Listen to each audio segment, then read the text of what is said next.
谢朋友太帅了，兄弟们，真的太帅了！不敢想骑这个车去摩旅有多爽啊！当然我知道你们肯定要说 ADV 踏板嘛，只是样子货，但是这台车是前倒置减震后气囊减震啊，不管在任何场景下它表现都更好，而且辐条轮毂加龟背胎以及更高的离地间隙，至少相对来说它是有更好的通过性的。最主要这台车的后气囊减震它并不是样子货，压缩跟回弹的阻尼感是十分充实的，仅仅只是用手按一下就能感觉到和普通减震的区别啊，设定就是更高级。得益于它的减震啊，整个骑行的一体感非常棒，我甚至都感觉不到明显的簧下质量了，我的天！当然这个操控部分呢，我们先留到后面说。首先你要知道的是啊，368G 跟依然是同款车架，所以这台车还是挺长的啊，轴距来到了1550。这个车架才是真正用来对标佛沙350、雅马哈 XMAX 以及光阳 S350 的，自家的 D 跟 M 那个车架太短了，根本不是一个类型。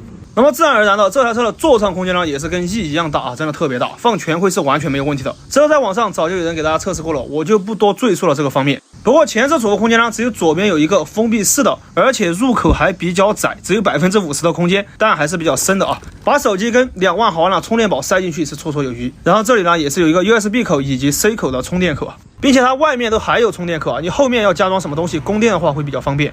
这里还有一个挂钩啊，可以直接翻出来，还是比较扎实的。前后都有行车记录仪的摄像头啊，这个配置是相当实用的。左右共4个透镜灯泡，这个灯光效果我还是比较期待的。还有这台车的坐垫，我是真的喜欢啊，自带腰靠，就跟改装的第3方一样，非常有档次，为我们的长途骑乘舒适性呢也起到了很大的作用。然后整车的质感不用多说，隔着屏幕就能看得出来，懂的都懂。虽然是手动风挡，但是调节是比较方便的，只需要把左右的旋钮都扭开，然后就可以直接掰动了。话说这个原厂风挡是真的厚啊。这个车上是有2个脚踏的，大家知道，一个是负责让我们站立骑行的，全部都需要手动的开启跟关闭。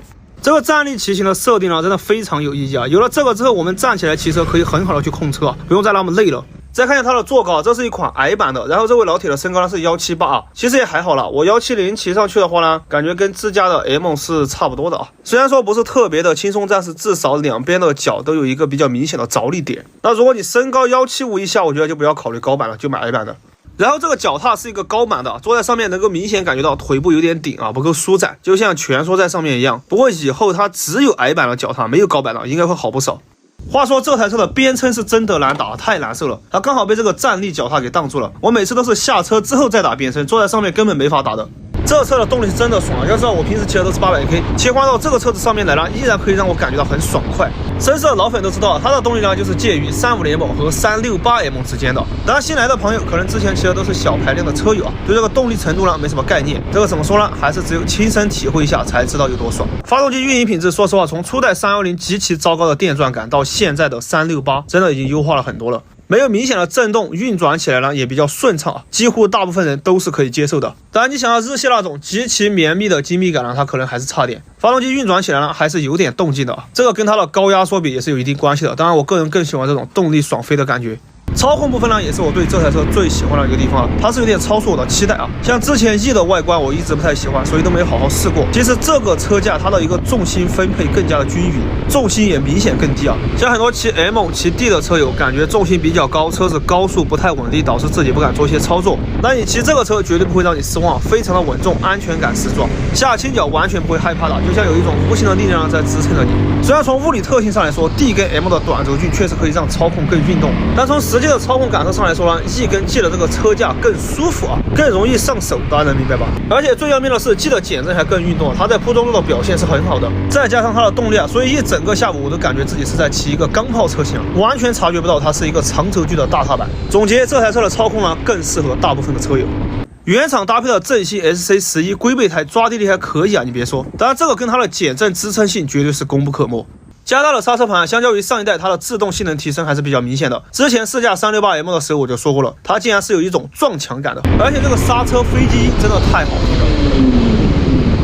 美中不足的呢，它如果是双碟刹，看着就更好了。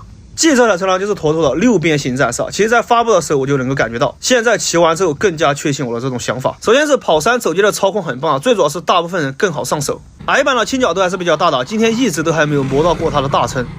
然后长途摩旅它的高速稳定性很棒，像你跑快了变线什么的，心里面一点都不慌。座舱的储物空间也非常大。